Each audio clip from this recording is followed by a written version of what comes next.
Hello students, now today we will read the characteristic of the chemical reaction.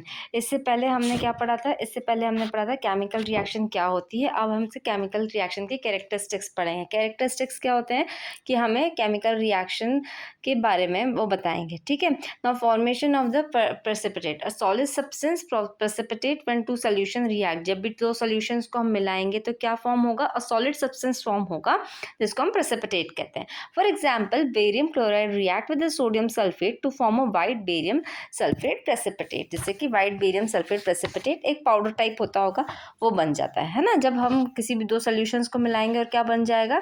कोई भी solid बन जाएगा react होने के बाद। सॉल्यूशन जब रिएक्ट होगा, कोई सॉलिड सब्सटेंस बन जाएगा, उसको फॉर्मेशन ऑफ प्रेसिपिटेट कहते हैं।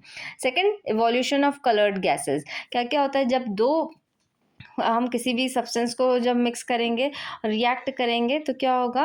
रिएक्शन में से कलर्ड गैसेस रिलीज होगी, तो हम उसे क्या कहेंगे? उसे कहेंगे इवोल्यूशन ऑफ कलर्ड गैसेस। ये एक कैरेक्टरिस्टिक है कि आप क्या, जब भी रिएक्शन होता है, केमिकल रिएक्शन का क्या क्या कैरेक्टरिस्टिक्स होते हैं। पहले तो क्या होता है? प्रेसिपिटेट फॉर्म हो सकता है, इवोल्यूशन ऑफ कलर गैसेस हो सकता है कि जब हम रिएक्ट करेंगे तो या तो सॉलिड बन जाएगा या कलर गैसेस रिलीज होंगी, है ना। कभी ब्राउन कभी yellow gas. Okay, now evolution of gas with peculiar smell. अब किसी किसी साथ ऐसा होता है कि स्मेल के साथ इवोल्यूशन होगा, मतलब गैस तो निकलेगी, दिखाई भी नहीं देगी, हो सकता है कितना दिखाई दे, बट उसकी जो स्मेल रहेगी वो कुछ पिक्यूलर रहेगी। जैसे कि अमोनिया की होती है, guys have a sharp smell. जब रिएक्शन प्रोड्यूसिंग अमोनिया, किसी भी चीज़ को हम जब रिएक्ट करेंगे और अमोनिया जब प्रोड्यूस होगा तो हमें कैसी स्मेल आएगी?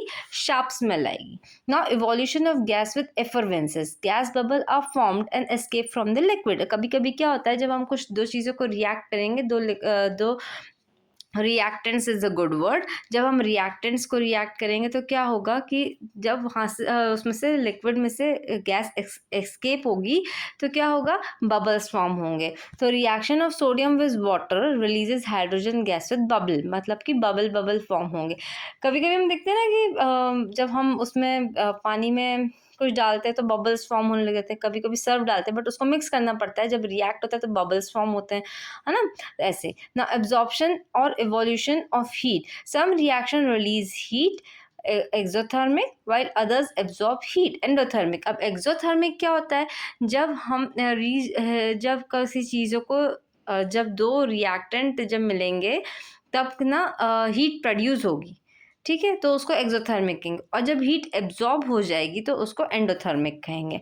एक्सोथर्मिक और एंडोथर्मिक फर्दर क्लासेस में बहुत ज़्यादा आएगा, तो अभी इसको हम बेसिक पे रखते हैं, ठीक है।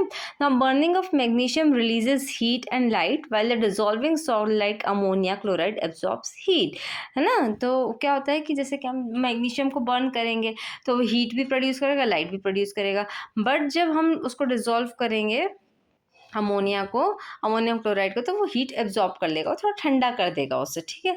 Now chemical equation, now definition. A chemical equation is a short way to represent a chemical reaction using symbol and formulas of the substances involved.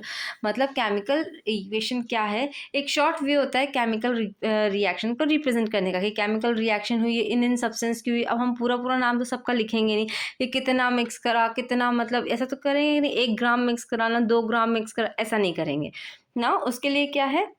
Chemical equations बनाई जाती हैं केमिकल रिएक्शंस को शो करने की। इसमें क्या होता है कि सिम्बॉल्स यूज होते हैं, इसमें फॉर्मूलाज यूज होते हैं, और कौन कौन से सब्सटेंस इन्वॉल्व है वो बताया जाता है।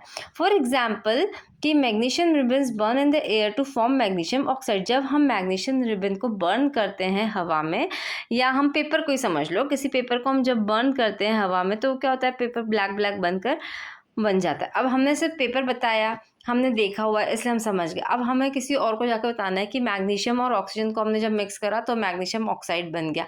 किसी को क्या समझ पड़ रहा है? तो हम उसके लिए सिंबॉलिक इक्वेशन यूज़ करेंगे। दैट इज़ जब साइंटिस्ट जो होते हैं वो सिंबॉलिक यूज़ करते हैं equations, that is Mg+O2 MgO। अब इसमें हमने जब पेपर वाली बात की तो हमने ये बताया कि हमने कितनी क्वांटिटी का पेपर यूज़ करा, हमने कितना यूज़ करा, या फिर हमने कितना ज़्यादा हमने हीट करा उसको नहीं, बट इक्वेशंस में ये सब बताया जाता है।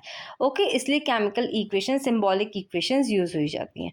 नाउ टर्म्स हमने पहले भी पढ़े हैं कि रिएक्टेंट और प्रोडक्ट क्या होता है। हम फिर से रिवाइज कर लेते हैं, कि आपने नहीं देखा हो तो फर्स्ट पार्ट जाके आप देखो, आपको समझ में आ जाएगा। तो रिएक्टेंट्स क्या होते हैं, substance that start the reaction, जो लेफ्ट हैंड साइड लिखे जाते हैं, जो कि रिएक्शन स्टार्ट करते हैं। लाइक अपन ने पिछली बार पढ़ा था कि magnesium, copper and oxygen reactant होते हैं और क्या प्रोडक्ट फॉर्म करते हैं, कॉपर ऑक्साइड फॉर्म करते हैं। Like over here left hand side हम लिखते हैं like Cu plus oxygen that is O2। Okay, तो क्या फॉर्म होगा, कॉपर ऑक्साइड। ठीक है, कॉपर ऑक्साइड फॉर्म होगा। ठीक है, तो ऐसे ही प्रोडक्ट क्या बना, कॉपर ऑक्साइड। तो प्रोडक्ट हम किस साइड लिखते हैं, हम राइट हैंड साइड लिखते हैं। Now rules to write a chemical equation. अब क्या होता है, केमिकल इक्वेशन को लिखने का रूल्स रहता है, क्योंकि ऐसा नहीं होता कि हमने मन मर्जी आ गई हमने वैसा ही लिख दिया। नो, केमिकल रिएक्शंस को लिखने का, केमिकल इक्वेशंस जो रिएक्शन हुई है उसका इक्वेशन लिखने का एक सही तरीका होता है। ठीक है, तो right reactant on the left hand side separated by plus. अब रिएक्टेंट हमेशा इस साइड आएगा। ओके, ऑलवेज फॉर एग्जाम्पल अभी लेते हैं, एग्जाम्पल आगे लेते हैं हम। फॉर एग्जाम्पल जो ये दोनों रिएक्टेंट है, AB प्लस CD, ये बोथ आर रिएक्टेंट है। और ये किस साइड लिखेंगे हम, this we will write reactant on the left hand side. Okay, किस साइड लिखेंगे हम, left hand side. And the product, जो ये प्रोडक्ट फॉर्म हुआ है, ये एरो से हम इसको बिटवीन रिएक्टेंट और प्रोडक्ट के बीच में हम एरो लगाएंगे और ये हम यहाँ पर राइट हैंड साइड पर हम प्रोडक्ट लिखेंगे, that is AD plus BC। ये बेसिक इतना समझ में आ गया कि आपको जो रिएक्टेंट है वो लेफ्ट हैंड साइड लिखना है, एरो से उन दोनों को सेपरेट करना है, रिएक्टेंट एंड प्रोडक्ट को use an arrow between reactant and the product. And right hand side पे हमें क्या लिखना है, प्रोडक्ट लिखना है। ओके, नाउ आगे चलते हैं। Now more example, sodium react with chlorine. Okay, see sodium react with chlorine so that will give NaCl। अब आप यहाँ पे एक चीज़ गौर करो कि यहाँ पर आपने 2 क्यों लगा दिया, सोडियम तो सिर्फ Na होता है। ठीक है, यहाँ पर आपने 2 क्यों लगा दिया, NaCl तो नॉर्मल होता है। ठीक है, तो हम ये आगे पढ़ते हैं कि ऐसा क्यों है, यहाँ पर 2 क्यों लगाया गया, यहाँ पर 2 क्यों लगाया गया। ठीक है, सो फर्स्ट अपन ये देखते हैं कि sodium reacts with chlorine, nitrogen reacts with hydrogen. तो अगेन यहाँ पर नाइट्रोजन तो लिखा है, ठीक है, यहाँ पे तो N2 लिखा है। ठीक है, यहाँ पर 3H2 क्यों लिखा है, यहाँ 2NH3 क्यों लिखा है। सो हम आगे देखते हैं इसका भी क्या होता है। नाउ सिमिलरली यहाँ पर Zn plus H2SO4 gives ZnSO4 plus H2। अब यहाँ पर आगे ना हमने 2 लगाया है, ना हमने 3 लगाया है, ना यहाँ पर 2 लगाया है या ना यहाँ पर 3 लगाया है। अब ऐसा क्यों। ठीक है, अब हम देखते हैं balanced chemical equation. Balanced chemical equation क्या होता है, अ chemical equation is balanced if the number of each atom element is the same on both side. अब यहाँ पर आता है गेम चेंजिंग, यहाँ पर थोड़ा ट्रिक है जो आपको अपना माइंड यूज करना पड़ेगा। ठीक है, अब केमिकल इक्वेशन में क्या होता है, इज बैलेंस्ड, बट मैं हूँ आपको पूरा अच्छे से समझाऊंगी। आप इस वीडियो पे आए हो तो आपको कंप्लीट इन्फॉर्मेशन मिलेगी, so please don't panic. Okay, मेरे साथ साथ बस बने रहो। The chemical equation is balanced if the number of atom of each element is the same on both sides। अब chemical equation कब balanced होती है, जब number of atom of each element is same, मतलब number of atom दोनों elements के same होने चाहिए। ठीक है, अब एग्जाम्पल हमने लिया जब ZnH2SO4 gives ZnSO4 plus H2। अब इसमें जिंक, हम अगर इस साइड देखेंगे तो जिंक, ओके, ये यहाँ पर भी 1 है, यहाँ पर भी 1 है। ओके, H2, अब अपन हाइड्रोजन देखेंगे दैट इज H2, तो यहाँ पर भी 2 है, यहाँ पर भी 2 है। ऑक्सीजन दैट इज O4 और यहाँ पर भी O4 है। एंड सल्फर यहाँ पर भी 1 है, यहाँ पर भी 1 है। So this is chemically balanced equation. तो हम ना इसमें आगे 2 लगाया है कहीं पर, ना हमने 3 लगाया है कहीं पर, हमने कुछ भी चेंज नहीं करा है। Okay, this is chemically balanced equation.